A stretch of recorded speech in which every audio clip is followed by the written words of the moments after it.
A reading from Matthew's Gospel. For it is as if a man, going on a journey, summoned his slaves and entrusted his property to them. To one he gave 5 talents, to another 2, to another 1, to each according to his ability. Then he went away. The one who had received the 5 talents went off at once and traded with them and made 5 more talents. In the same way, the one who had the 2 talents made 2 more talents. But the one who had received the 1 talent went off and dug a hole in the ground and hid his master's money. After a long time, the master of those slaves came and settled accounts with them. Then the one who had received the 5 talents came forward, bringing 5 more talents, saying, "Master, you handed over to me 5 talents. See, I have made 5 more talents." His master said to him, "Well done, good and trustworthy slave. You have been trustworthy in a few things. I will put you in charge of many things. Enter into the joy of your master." And the one with the 2 talents also came forward, saying, "Master, you handed over to me 2 talents. See, I have made 2 more talents." His master said to him, "Well done, good and trustworthy slave. You have been trustworthy in a few things. I will put you in charge of many things. Enter into the joy of your master." Then the one who had received the 1 talent also came forward, saying, "Master, I knew that you were a harsh man, reaping where you did not sow and gathering where you did not scatter seed. So I was afraid. I went and I hid your talent in the ground. Here, you have what is yours." But his master replied, "You wicked and lazy slave. You knew, did you, that I reap where I did not sow and gather where I did not scatter? Then you ought to have invested my money with the bankers, and on my return I would have received what was my own with interest. So take the talent from him and give it to the one with the 10 talents. For to all those who have, more will be given, and they will have an abundance. But from those who have nothing, even what they have will be taken away. As for this worthless slave, throw him into the outer darkness, where there will be weeping and gnashing of teeth." Well, it's the end of Jesus' life. The plot to kill him is beginning to unfold, meaning that it's time for last words. It's time for summing up. So Jesus tells his disciples about a master who, as he's all about to go away on a journey, summons his 3 servants, and he gives each of them money. To one, he gives 5 talents. To one, he gives 2 talents. And to one, he gives 1 talent, with each of these talents being equivalent to about 15 years of wages. So the man with the 5 talents invests, and he doubles his assets. Well done. The man with 2 talents invests, and he doubles his assets. Well done. Both take significant risk. Both are aggressive, not cautious. And when the master returned, they both were praised and given even more responsibility. They are promoted, invited, it says, to enter now into the joy of their master. Well done. But then we have this 3rd man, the one who's given only 1 talent. This 3rd man is probably the kind of man you'd like to have as a financial advisor. It's the kind of man Casey would hope I could become. This fellow is cautious. This fellow is prudent. He knows that this owner is a tough businessman, and he knows this owner will not be pleased if his investment is lost, so this man chooses to hide that talent. He digs a hole, he buries it in the ground, which, in fact, was the legal and appropriate thing to do if you did not want to be liable in that day. So, as Esther Rhymes has said, this is not a bad man. He's just a man that's not very imaginative. He's a man that's not very creative. He's just a solid, conservative, conventional soul. You know anybody like that? So when the owner returns, he's able now with a certain smug satisfaction to return exactly what he'd been entrusted with. That 1 talent, here it is. It's all intact. It's worth what it was when you left a few years ago. Ready now for the master to do with whatever the master desires. And of course now, most certainly, this man expects to be invited into the joy with his colleagues, the joy of his master. In fact, I would probably suggest that's what the disciples expected too in this story. However, here, Jesus throws a twist into the story, a twist that must have stunned these disciples. For Jesus goes on to say that this prudent, judicious, sensible, practical, careful, cautious, and shrewd man was now treated very harshly by the master, with not only his money being taken from him and given to other successful investors, but on top of that, instead of entering into the joy of his master and this big party, he now is unceremoniously thrown into the darkness where there is weeping and gnashing of teeth. And I got to tell you, I don't know quite what that is. I don't know about you. I don't want to be there. Now, that's a twist, isn't it? I mean, that's really not what we expected, is it? Just because he's practical and sensible, he's tossed into the darkness?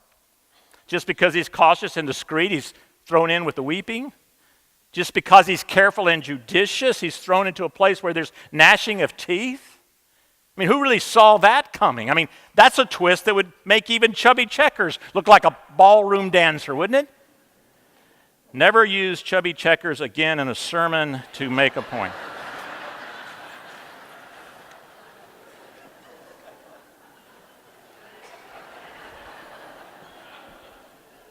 So here's the question. What is that parable truly about? What is it truly about? Well, I got to be honest and say there are many opinions about that. In fact, there's as many opinions about what this parable is about as there are solutions for lowering the electric rates of Vero Beach. Okay, maybe not that many solutions, but there are a lot of them. And most of the scholars I respect suggest that this way of telling the parable with this little twist which comes out of nowhere could possibly have been Jesus' way of challenging his disciples to live out the faith and trust that Jesus has placed in them.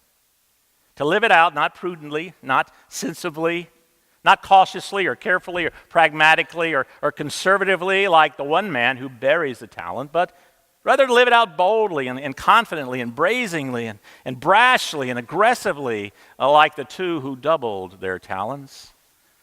Not trying to preserve and protect what they'd experienced and learned of God from Christ, but rather taking the risk of mustering the courage to live it out bravely for the sake of love and life, because Jesus will be gone soon. And when he is, they will be responsible for the gift that he has given them. The gift of the good news. The gift that God is about to do something new in this world. Now, as I read the parable that way, one word jumps out at me, and that word is responsibility. Defined by Webster as the state, fact, or position of being accountable to somebody of or for something. So let me ask you, do you feel you have a responsibility to God? Do you feel you have a responsibility to live out and share what you have learned of the love and the presence of Christ in your life? When was the last time you thought about that?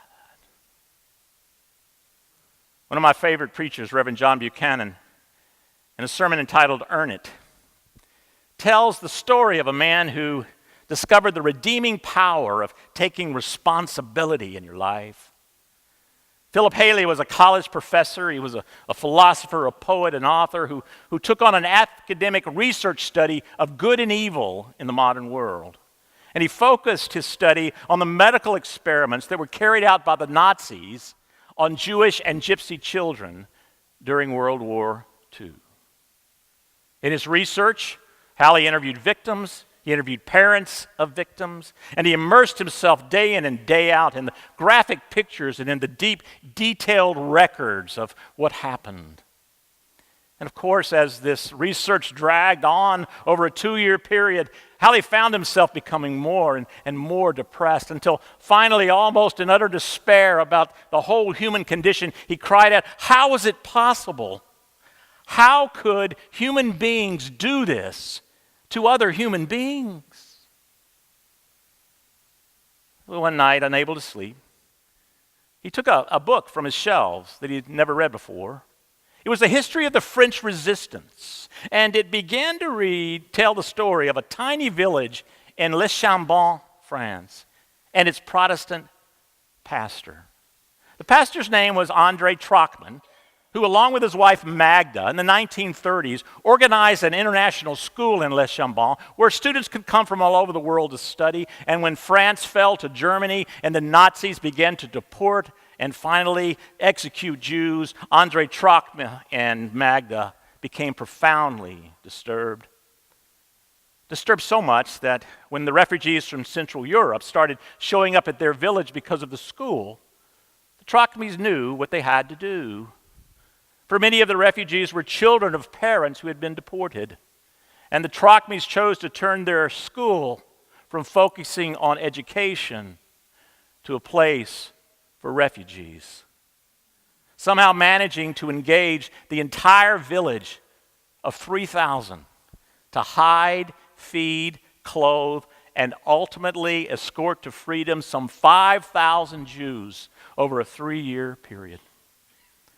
After reading this, Philip Halley was so deeply moved, he knew he had to go. He knew he had to go to France. He had to meet this Magda Trachman. And he found her. She was in a Protestant convalescent home, and they talked and they visited for many hours, doing which Halley learned how Andre and Magda, out of their desire simply to follow Christ and to be more Christ-like, decided they simply could not look away from what was happening to the Jewish children in Central Europe. Because they felt they had a responsibility because of their faith. And they decided they would risk everything, their own lives, in fact, to simply save a few. After hearing this, Philip Halley writes these words: "That saved my life. That was my redemption. Because for the first time, I was seeing spontaneous love that had nothing to do with sheer brute power. For here at Magda Trachman's feet, I learned that sometimes, if you want to meet the demands of this world, sometimes because of what you know, you must go out of your way, sometimes very far out of your way, because the calling is so great that you have to." Responsibility. Responsibility to God. Do you believe you have one? As many of you know, I was raised in a rather strict theological posture. It's a posture where I was led to believe that being a faithful Christian was simply a matter of the avoidance of doing immoral and sinful things. We had many prohibitions: don't do this, don't do that. It was a faith posture that was laden with a lot of negative rules. But you know, the older I get, and the more I've studied, and the more you, our parishioners, have taught me about the realities of life, and the more I've seen of this life, the more I'm beginning to realize, as Russell Barter has said, that where Jesus did lift up rules, he did. Where Jesus did lift up rules which are necessary for a faithful society to survive. Nevertheless, he had very little to say about don't do this and don't do that. But he had a lot to say about do this and do that in my name. And I don't know about you, but I do still wonder. I wonder, even as a minister, am I living up to that responsibility? Am I living up to that challenge to risk doing this and doing that in Christ's name? Because I remember a line I once read from a theologian named Carlo Menotti.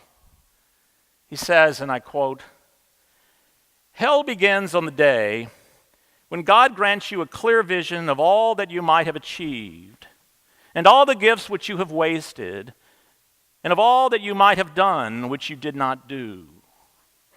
And for me," he writes, "the conception of hell lies in only 2 words: too late."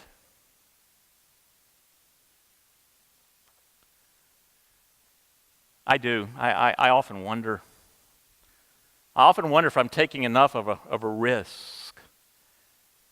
Enough of a risk of living up to the responsibility of sharing what I've learned of the love and the ways of Christ. Do you ever think about that? Do you ever wonder if you're loving deeply enough, if you're caring passionately enough, if you're giving generously enough, if you're risking greatly enough?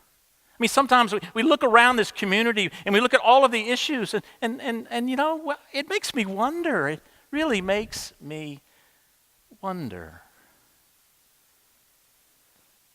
Back in 1876, before most of you were born,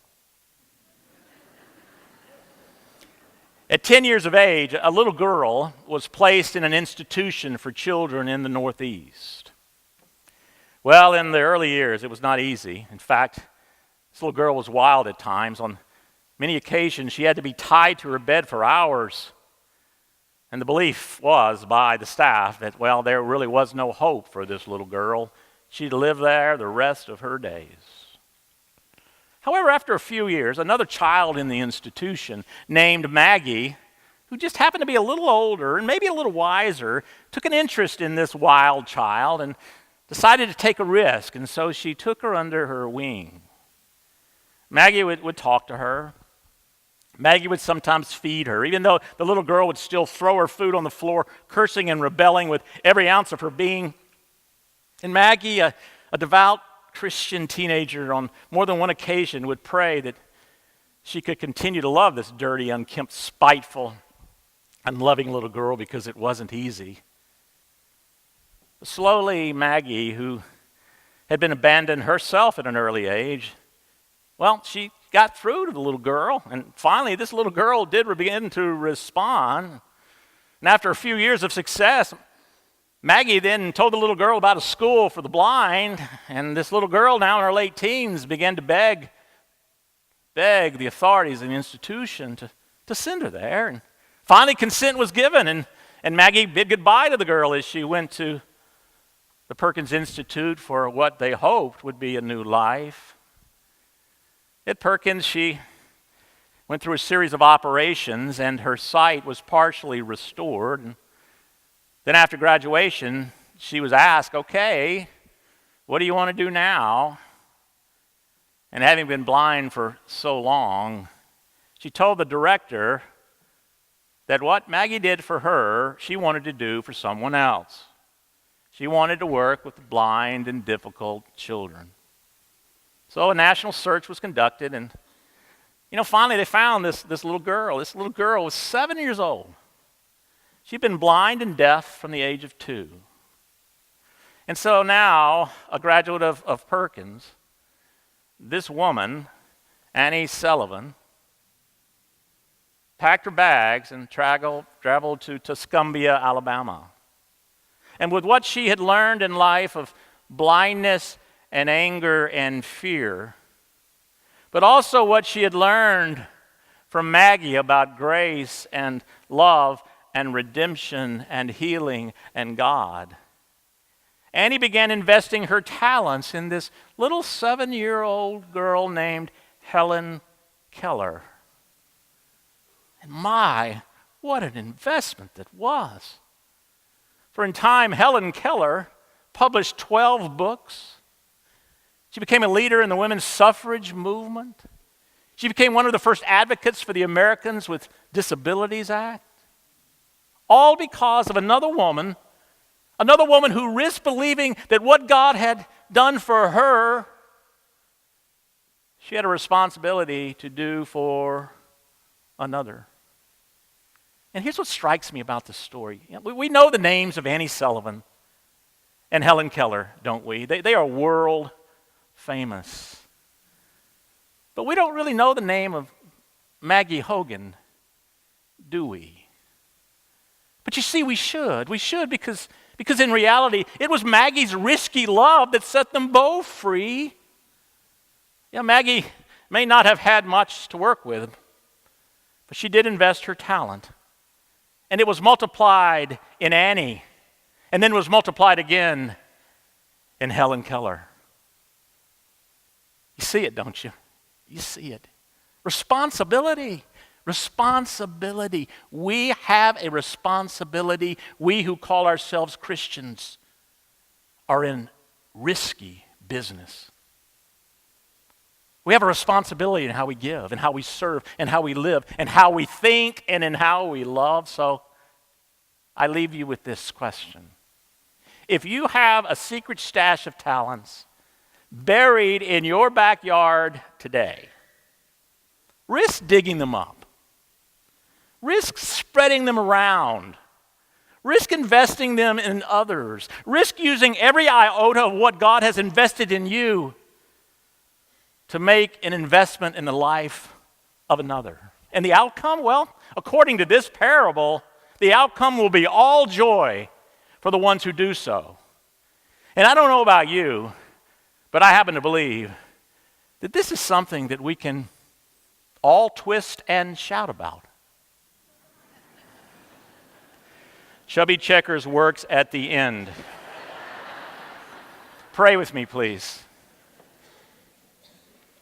O God, from whom to be turned away is to fall, to who to be turned is to rise, and in whom to abide is to stand forever. Grant us in all our duties your help, in all our perplexities your guidance, in all our dangers your protection, and in all our sorrow your peace. Through Jesus Christ, our Lord, our life, and our guide. Amen.